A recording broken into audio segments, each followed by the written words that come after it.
Thank you very much for staying with TV3. This is still Midday Live, the holiday edition. Let us know how you're celebrating the holiday, and I will be glad to read it to the rest of the world.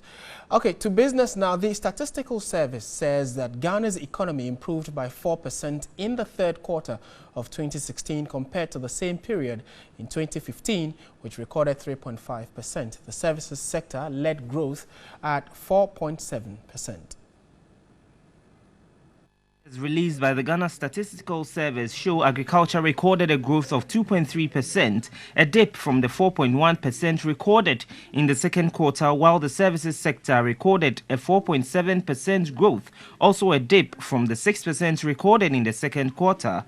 Industry, however, experienced a growth of 3.9%, up from the -5% recorded in the second quarter. The country's real gross domestic product for the third quarter of 2016 grew by 4% compared to the 3.5% in the third quarter of 2015. The acting government statistician Banwadia said the manufacturing subsector of the economy contracted by -6% in the third quarter. Third quarter, because the equipment had been repaired and was functional, we started seeing increases in the crude oil production, and that affected the growth rates in that sector. Production from the 10 fields had also started, so this boosted up the figures that we are seeing. Oil GDP estimates at current prices for the third quarter of 2016 was 44,608.1 million cedis compared to 37,351.3 million Ghana cedis in the third quarter of 2015. What we advise is that policymakers should make use of data and percent from the 4.8% recorded in the first quarter of 2016 on the back of the technical challenges on the FPSO Kwame Nkrumah, which decelerated oil production. And with the new government, in the next few days to be sworn in, we want to find out what really are the major issues that the NPP government, which is incoming, should focus on. We've been joined in the studio by Bernard Owusu-Mensah. He's the Executive Director of NERA Africa. And he's joined us in studio. Good afternoon, Bernard, and thank you for joining us. Good afternoon. Welcome. Okay, to start with, what would you advise the incoming administration to focus on with regard to the economy? Because we know that a number of people said that, yes, the outgoing government did well with regard to infrastructure, but then the economy wasn't too good for them, for which reason they voted them out. But with the incoming administration, economic terms or economy-wise, what do you think that they should focus on? Thank you very much. The principal thing I believe the incoming government should focus on is creating enough fiscal space. That is, creating an atmosphere where the government itself will have a lot at hand to spend. And having a lot at hand doesn't necessarily mean that the government should fall on the banks to provide the funds to them. But if you look at the national budget, we have enough. We are able to mobilize the needed resources, and we are able to spend on judicious products. Does that mean, or how different is that from creating jobs? It's both of them go together. So if you talk about fiscal space, now you have a challenge of debt repayment.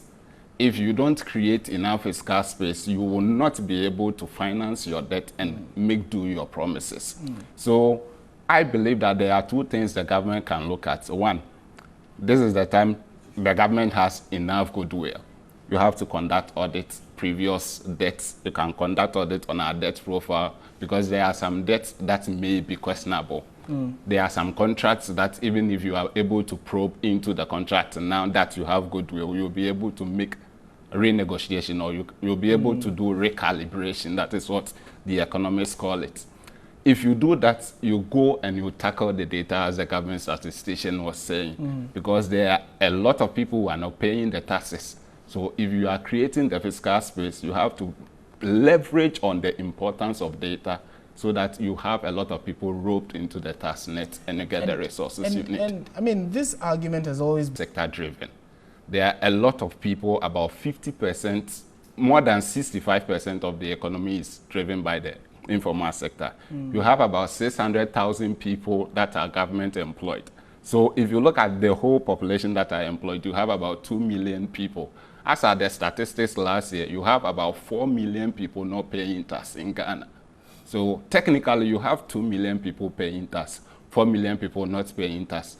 Why are they not paying tax? Because the data don't capture them. So you have to bring these people into the tax paying bracket. And what you have to do is you have to build your data infrastructure. And in building the data infrastructure, you have to make sure that you don't centralize the data. Okay. You decentralize the data so that the local authorities, the MDAs, MCCEs will also make use of the data and get a lot of taxes. Because I have rented for many years, I don't know when my landlady or my landlord paid renters. Why? Because we don't capture them. Right. But we have rent laws. So how are you going to use all these laws and make sure that the laws work? And from where you stand, I mean, having studied Ghana's economy for a few years, what do you foresee as the major challenges the incoming administration could face?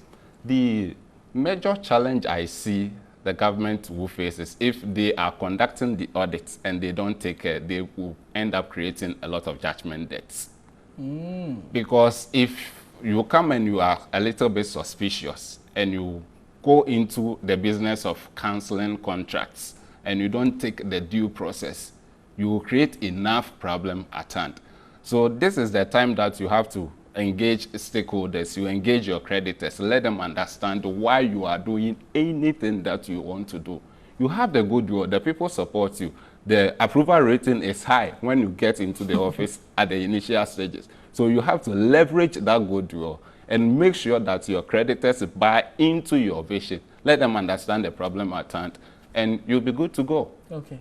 I mean, in the coming days, certainly we'll be looking, a lot more into the issues of the economy and how the incoming administration can, quote-unquote, better the fortunes of Ghanaians. But we've been speaking with Bernard Owusu-Mensah. He's Executive Director of NERA Africa, and we've been trying to put into perspective the economy as it is now and what the NPP incoming government can do about it. Thank you very much for joining us in studio.